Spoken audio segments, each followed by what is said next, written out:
수 있는 은혜를 주셔서 감사합니다. 예배하는 모든 심령들 가운데 하늘의 영광으로 채워지는 은혜가 있기를 소원합니다. 주님, 우리 가운데 임재하여 주시고 모든 심령들을 치유하시고 회복하시며 기름 부어 주옵소서. 창조의 목적과 본래의 복 그 자리로 우리 모두가 인도받기를 소망합니다. 주님, 이끌어 주옵소서. 예수님의 이름으로 기도드립니다.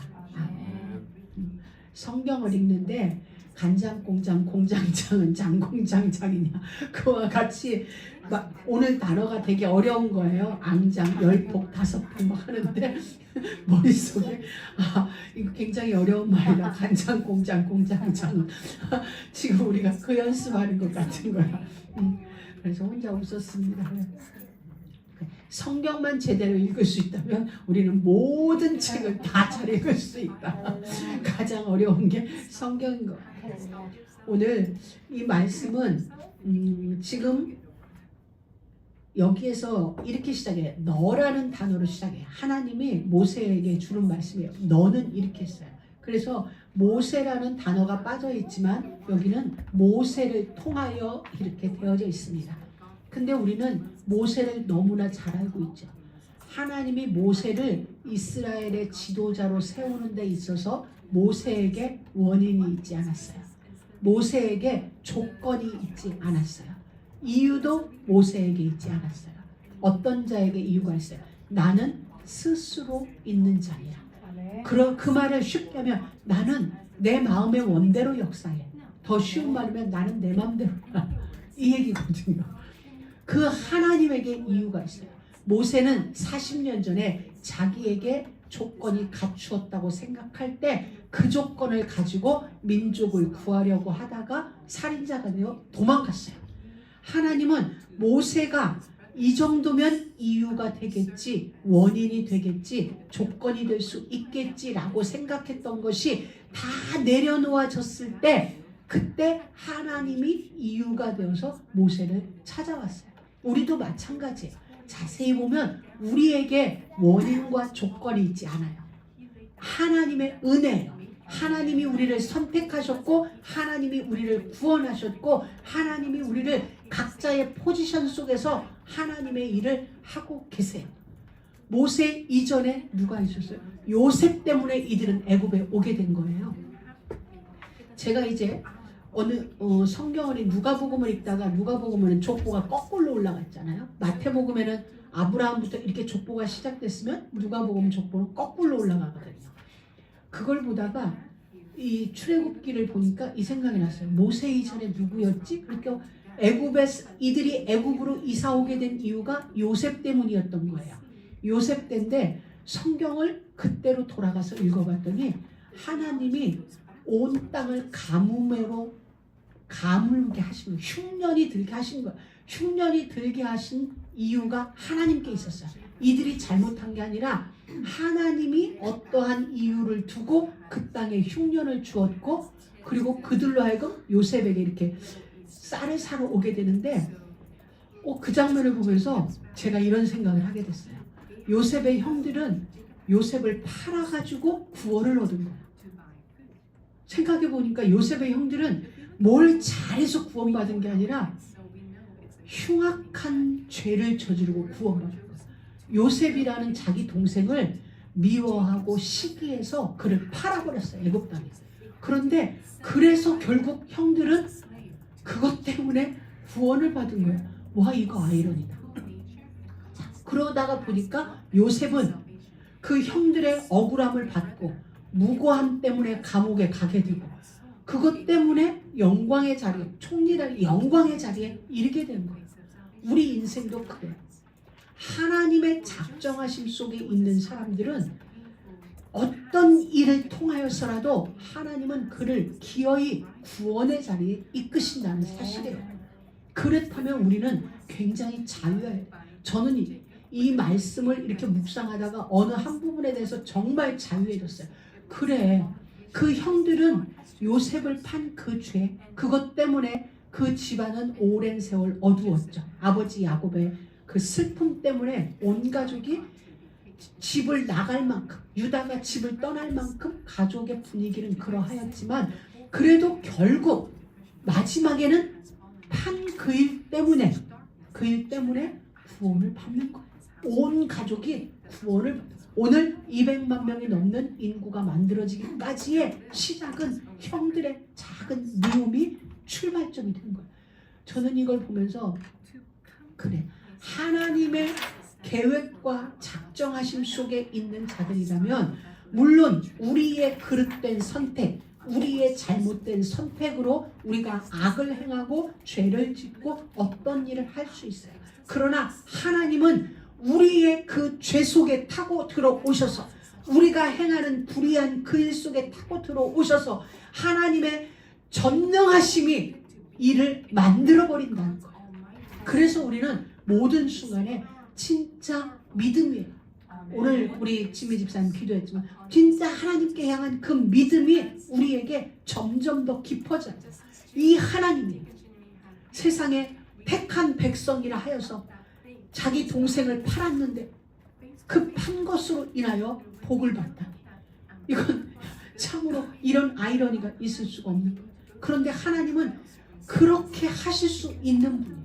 그러니까 여러분은 여러분 스스로에 대해서도 걱정하지 말고 저 상대방의 저 사람에 대하여서도 걱정하지 마세요. 정말 우리가 예수 그리스도가 우리 안에 있다면, 그분이 믿으신다면, 그분이 선택한 자녀가 맞다면 우리의 그 어떤 못난도, 우리의 어떤 불신앙도, 불평도, 원망도, 물론 그것은 죄고 그건 우리가 회개할 일이에요. 그러나 하나님의 권능은 그 모든 것을 뛰어넘어서 아브라함을 아브라함 되게 하시고 이삭을 이삭 되게 하시며 야곱을 이스라엘 되게 하실 수 있는 전능하신 하나님, 완전하신 하나님, 완벽하시고 절대적이고 스스로 계신 마음의 원대로 역사하시는 이가 우리와 함께 하신다는 사실, 그것을 여러분들이 정말 믿으세요. 그 하나님이 모세를 부르신 거예요. 아무런 조건이 없을 때, 아무런 이유도 없고 원인도 없을 때 하나님이 모세를 부르셔서 모세에게 원인을 제공하신 거예요. 내가 너를, 스스로 계신 내가 너를 그들에게 보낸다.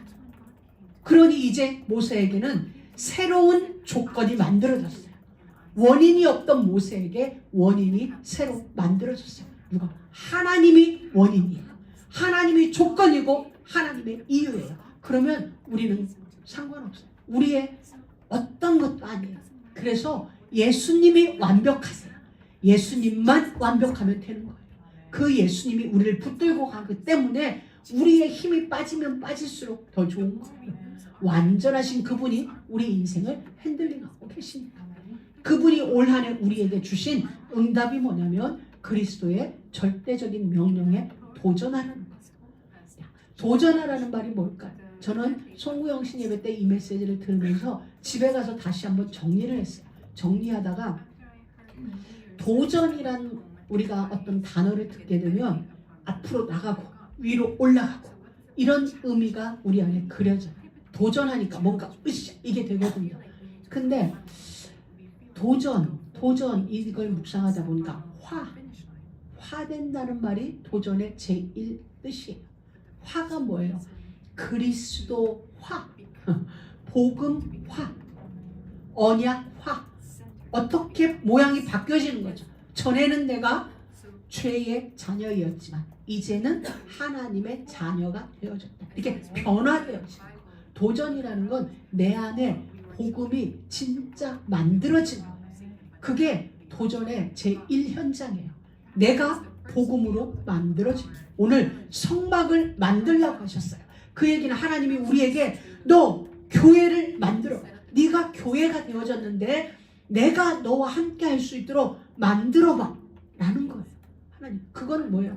화인 거죠. 교회 화, 성막 화, 언약 화, 말씀 화, 예수 화, 도전. 그래서 우리가 놓치지 말아야 될 건 화예요. 내가 말씀대로 살아내는 삶. 그게 우리가 올 한 해 도전해야 될 제1 덕목이에요. 다른 것 이전에 내가 진짜 말씀이 떨어지면 말씀대로 살아내는 훈련. 그걸 내가 한 주간 하는 거야. 그럼 이번 주에 우리는 성막을 만드는 거야. 내가 하나님이 지금 나를 보고 계시고 하나님이 나와 함께 하시죠. 나를 성전 삼고 여러분 한 사람 한 사람을 하나님이 집을 만든다는 거야. 성전, 교회, 성막이라는 건 하나님의 집이죠. 여러분이 하나님의 집이야. 여러분 한 사람 한 사람이 하나님의 집이에요. 하나님은 영이시기 때문에 우리 모두 인생 속에 동시에 거할 수 있는 분이시죠. 근데 하나님이 우리 집에 오신다면 여러분이 뭐 하시겠어요? 청소하잖아요. 우리 집에 누가 온다면 제일 먼저 하는 일에 바빠요. 청소해야 되니까. 집이 막 어지러졌으니까 일단 보이는 곳이라도 청소를 해놓습니다. 저 엉망이 된 채 우리가 사람을 맞이하지 않아요. 여러분 하나님이 우리 집에 오신다. 여러분의 집으로 지금 가신대요. 내가 니네 집을 갈 거야. 근데 갔다 오는 게 아니라 영원히 함께 할 거야. 큰일 났다. 매일 청소해야 돼. 그래서 우리 매일 청소하는 거예요. 청소가 뭐예요? 겉으로 목욕하는 거 청소죠. 무엇을 목욕해? 우리의 생각, 우리의 마음, 우리의 삶의 형태를 목욕하는 거예요. 그래야 주님이 나와 함께 하죠. 나와 함께 하실 수 있는 조건을 만드는 거죠. 그걸 신약 성경에서는 예복을 입었다라고 표현하는 거죠. 그래서 우리는 올 한 해 나를 하나님의 집으로 만드는 일에 우리는 한번 올해 도전하는 거예요. 이 일에 진짜 마음을 다하고 뜻을 다하고 목숨 다해서 하나님의 집을 한번 올 한 해 멋지게 건설해보자는 것입니다. 그리고 내가 건설되듯이 또 우리의 이웃들이 함께 건설되는 거죠. 그걸 우리는 전도라고도 이야기를 합니다. 근데 여러분들 한번 생각해 보세요. 우리가 보통 전도하면 무슨 말이 떠오르냐면 마태복음 28장 모든 족속으로 제자를 삼아 아버지와 아들과 성령의 이름으로 세례를 주고 오직 성령이 너희에게 임하시면 너희가 예루살렘, 유다, 사마리아, 땅끝 이렇게 지역이 나뉘어졌어요. 유대, 성령이 너희에게 제일 이 현장은 나예요. 너희에게 임하시면 네가 권능이 받아질 거야. 이 힘으로 예루살렘, 유다, 사마리아 그리고 땅끝이에요. 자, 여기서 나와 예루살렘, 유다, 사마리아는 이스라엘 땅이에요. 이방 땅이 아니라 예루살렘, 유다, 사마리아는 이스라엘 땅이에요.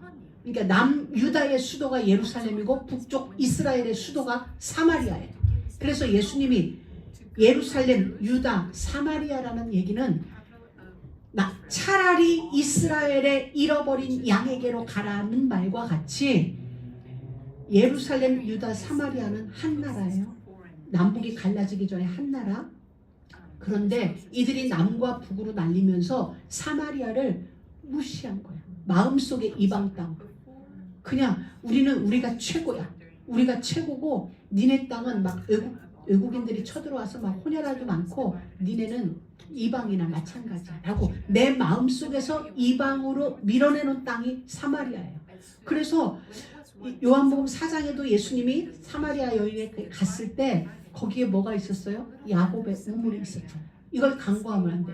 그 땅이 야곱의 우물이 있고 그 우물에서 물을 길어 먹으면서 우리는 이 땅에서 예배해야 되는데 당신들은 다른 데서 예배해야 된다고 말합니다. 사마리아 여인은 이미 예배자의 삶을 있었던 거예요. 예배가 어떤 건지를 알고 있었어요. 그런데 예루살렘 사람들은 마음으로 이방으로 밀어내는 거예요. 니네는 이라고. 그런데 우리가 가야 할 땅이 그 땅이라는 거예요.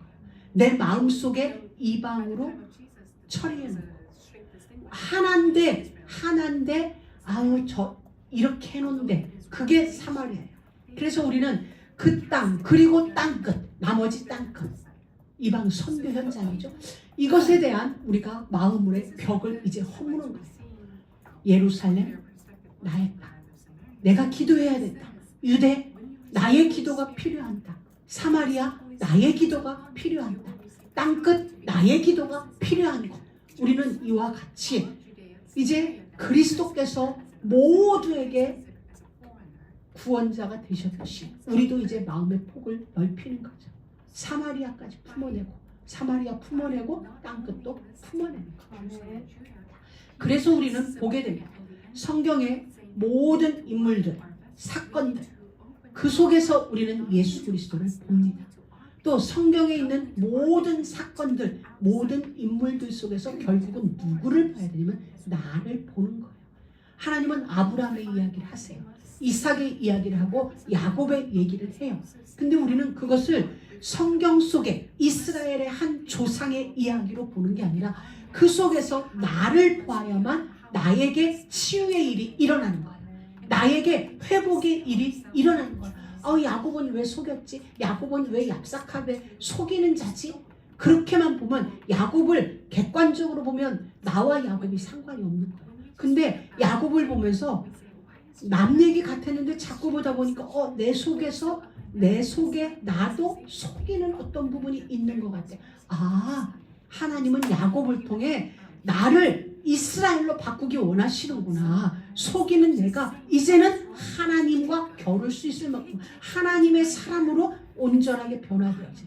그래서 우리는 성경을 통해서 결국 나를 봐야 돼요. 그 얘기는 말씀화되어지는 거죠. 말씀이 삶이 되어지는. 그래서 하나님은 오늘 우리에게 성막을 만들라는 거예요. 이 하나님의 성소를 덮을 커튼을 만드는데 4겹으로 커튼을 만들어요. 우리 보통 우리 집들에 가면 하나 있죠. 블라인더도 하나면 좋게요. 근데 하나님은 4겹으로 하라는 거예요. 4겹도 그냥 1004겹이 아니라 맨 안에 거만 1000이고 나머지는 전부 짐승의 가죽으로 성소를 덮는 커튼을 만들었어요. 이것은 무엇이냐면 하나님이 우리를 보호하시는데 어느 정도로 보호하시냐? 완전하게, 철저하게, 그 누구도 손댈 수 없을 만큼 하나님의 권능이 우리를 보호하고 있다는 걸 하나님이 우리에게 말씀해 주신 거예요. 나는 너희를 이와 같이 보호하고 있어. 내가 너희를 이렇게 지키고 있어. 너희들이 출애굽할 때 애굽 사람에 의하여 죽은 자가 있더냐? 홍해를 건널 때 죽은 자가 있더냐? 그 마른 땅에서 죽은 자 있더냐? 목말라 죽은 자 있냐? 뜨거운 태양 아래 죽은 자 있더냐? 짐승에 물려 죽은 자 있더냐? 없어. 왜? 내가 보호하니까. 나의 보호가 없다면 너희들은 애굽 군대에 의하여, 홍해에 의하여, 마른 땅에서, 물 없는 그곳에서 뜨거운 태양볕에 너희들은 죽어도 벌써 죽었어야 되는데 내가 보호하고 있기 때문에 보았느냐? 알겠느냐? 앞으로 걱정하지 않아도 되겠지. 하나님 우리에게 말씀하는 거예요. 근데 우리는 그걸 간과해요. 애굽 땅에서 나왔으니까. 나올 때 하나님의 은혜가 없었다면 잡혀 죽었고, 홍해 하나님이 아니었으면 우리 모두 거기서 수장됐을 텐데, 마른 땅에 물 주시지 않았다면 모래밭에서 하루길도 못 걸었을 텐데 60일 넘게 걸어 시내산까지 왔다. 이 모든 날이 기적이었어요. 이 모든 날이 하나님의 보호하심이 있었는데 자꾸 우리는 잊어버려요. 여러분, 하나님이 여러분을 보호하고 계세요. 철저하게 보호하고 계세요. 하나님이 여러분을 혼낼지언정 다른 사람은 여러분을 절대 혼낼 수 없어요. 절대. 하나님은 그렇게 여러분을 정말 눈동자같이 보호하고 계세요. 그걸 우리 보고 믿으라는 거예요. 하나님, 우리를 향한 하나님의 의지예요. 천막 2겹만 해도 돼요. 속에 고운 배실로 짠 천막, 밖에 해달의 가죽이나 뭐 하나만 해도 충분하게 그 두꺼운 가죽이 지켜내 줄 건데, 하나님은 힘겹게 4겹씩 해가면서 내 마음을 알아가는 거예요. 너희를 향한 나의 마음이 이와 같다는 걸 하나님은 우리에게 보여주시는 거예요. 그러니 우리는 걱정할 이유가 사실은 없는 거예요. 근데 우리들의 걱정은 대부분 무슨 걱정이냐면 미리 걱정이에요. 아직 일어나지 않은 일에 대한 미리 걱정. 그러다 보니 행복지수가 낮아지는 거예요. 미리 걱정. 지금 여러분들 품지 않잖아. 쌀 있죠? 냉장고 음식 있죠? 통장에 여러분들 어카운트에 이달 렌트비 낼 거 충분하죠? 그러면은 말까지 행복하게 사세요. 즐겁게 신나게 사세요. 근데 우린 못 그래. 있는데도 못 그러는 거야. 그게 우리에게 습관이 되는 거죠. 누가 만들어준 걸까요? 하나님은 이와 같이 우리에게 정말 겹겹이 당신의 마음을 우리에게 보여주시는데 우리는 그걸 못 누리는 거예요. 오전에도 잠깐 말씀드렸어요. 천지와 만물이 창조된 이후 7째 날에 안식하시니라. 앞에 모든 창조된 것을 하나님의 창조된 것을 누리는 거죠. 여러분은 밤하늘의 별을 보면서 와, 하나님이 한 번 명해 놓으니까 저게 저러고 있네. 지금까지 떨어지지도 않고 저렇게 있네. 태양을 보면서 와, 하나님이 창조의 현장에서 한번 너는 빛을 발하라 그냥 연한 일시를 이루라 해놨는데 그 이후 다시 업데이트가 필요 없고 그대로 지금까지 언제까지? 그대로 예수님 재림할 때까지. 그러면 우리를 부르신 하나님은 우리 인생을 향하여 업데이트 필요 없어요. 이미 하나님의 플랜은 완전하고 완벽하기 때문에 그대로 우리를 끌고 가시죠. 우리가 이걸 하도 안 믿으니까 성경을 66권이나 기록한 거. 그냥 한 절로 끝났으면 얼마나 좋았을까. 하도 안 믿으니까. 근데 이스라엘이 안 믿은 게 아니라 오늘 우리가 주일날 예배 시간에는 믿어졌다가 그렇지 하나님 할렐루야 아멘 했다가 돌아가는 순간부터 다시 또 원점까지는 안 가지만 어느 정도로 돌아가. 그러니 우리는 또 새벽 예배, 또 수요 예배, 또 금요 예배, 또 주일 예배 그렇게 하는 거예요. 그럼에도 우리는 자꾸 여러분 기억만 하세요. 다른 거 기억 안 해도 돼. 그냥 낮에는 태양 보면서 와 하나님 정말 대단하시다. 됐지. 그런 하나님이 된 거야. 밤하늘에 하늘 보면서 와 이 지구가 지금 우리가 생각해보면 거꾸로 매달려 있는 거잖아. 반듯하게 서 있는데 이게 돌아가니까 우리는 거꾸로 매달렸는데 와 내가 떨어지지 않고 잘 굴러가는 거. 야 신비하고 기적이다. 매일 기적적인 삶을 사는 거야. 이 모두가 하나님의 명하신 명 한마디예요. 지금까지. 그렇기 때문에 우리 인생을 향한 하나님의 계획은 업그레이드, 업데이트가 필요 없어요. 발전도 필요 없어요. 이미 완성되었고 완료되었고 이미 끝이에요. 그 예수님을 하나님은 우리에게 주신 거예요. 그리고 말씀하신 거예요. 내가 너의 하나님이다. 마음의 원대로 역사하는 내가 너의 하나님. 너희뿐만 아니라 불신자들의 세상도 내가 경영해. 내가 그러니까 온 세상이 하나님의 경영 속에 있는 거예요. 그 하나님이 우리를 너는 그런데 나의 보배야. 열국 중에 나의 보배야. 열국 중에 나의 보배. 그래서 나는 너를 볼 때마다 기뻐. 너를 볼 때마다 기뻐 얘기한 거. 그게 세굴라거든. 열국 중에 나의 백성을 삼거든. 여러분 보석을 막 화장대 위에 올려놓지 않잖아요. 정말 소중한 보석은 보석함에 딱 넣어놓고 저 장롱 깊은 데 넣어놨다가 필요할 때 꺼내잖아요. 저도 올 때 제 방문 하나를 잠그는 게 있어요. 왜? 그 안에는 비싸진 않지만 나의 보석이 있으니까 필요할 때만 내서 꺼내는 거죠.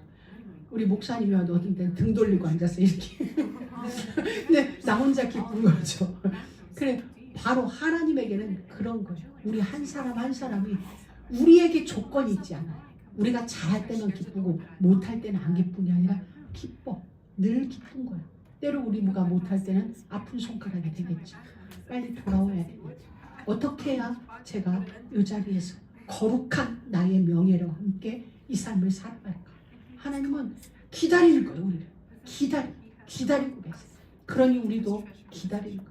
나를 기다려주고 그 사람을 기다려주고 나머지는 하나님이 하실 거예요.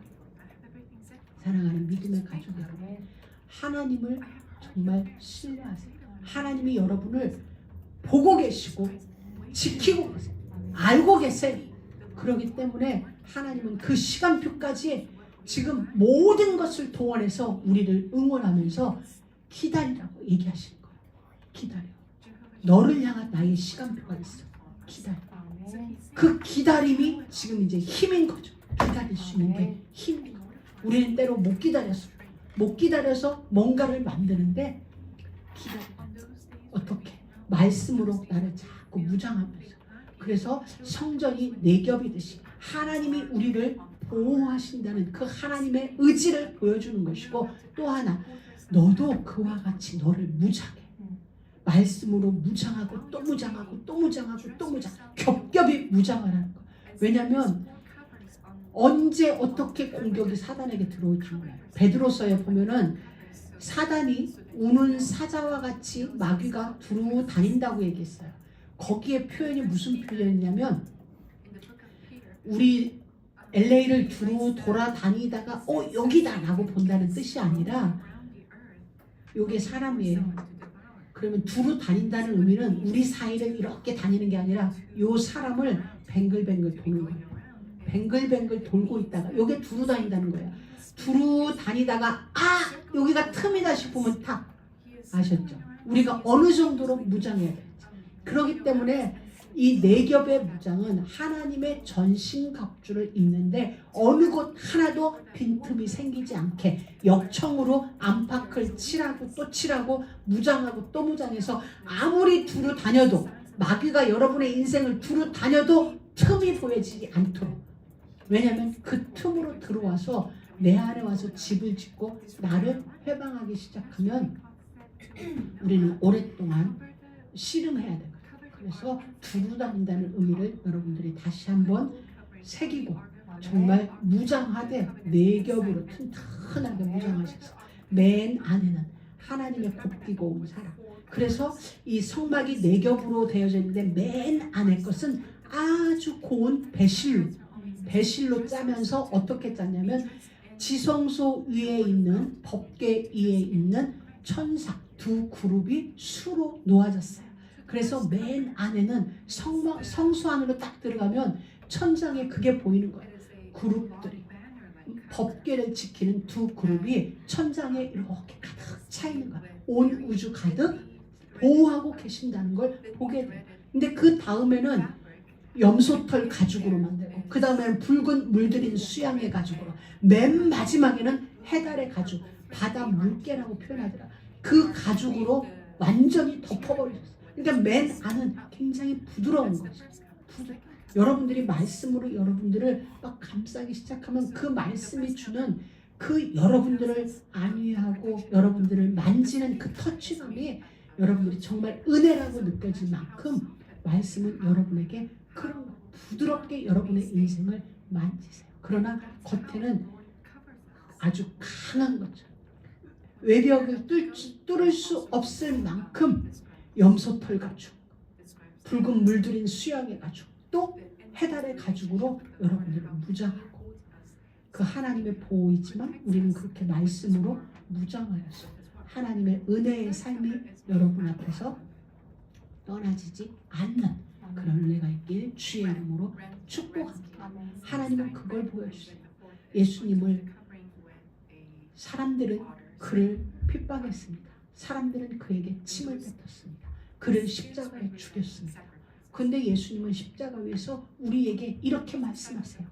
내가 그 침뱉음으로 모욕을 받은 것 같으냐? 그들이 나를 죽였지만 내가 죽인 것 같으냐? 죽임당한 것 같으냐? 그들이 나를 모욕했지만 내가 그 모욕으로 내가 쓰러졌더냐? 아니다. 그 어떤 것도 나를 무너뜨리지 못했고 그 어떤 것도 나를 죽이지 못했다. 죽인 것 같았지만 나는 살아났다. 그들의 죽음을 정복하고 나는 살아나서 너희들에게 영원한 삶을 주었다. 너희들에게 소망이 됐고 희망이 됐다. 세상에 어떤 것도 무너뜨릴 수 없다는 것을 예수님이 친히 우리에게 본을 보여주셨습니다. 우리는 침뱉으면 무너져요. 우리는 모독하면 무너져요. 뺨 때리면 무너져요. 근데 예수님은 그 어느 곳에도 함께했어요. 왜? 그게 아니라 그 다음이 보였기 때문이에요. 부활이라는 하나님의 계획이 보여졌기 때문에 그 어떤 세상의 모독에도 요동하지 않았어요. 왜? 그의 다음 스텝이 있으니까.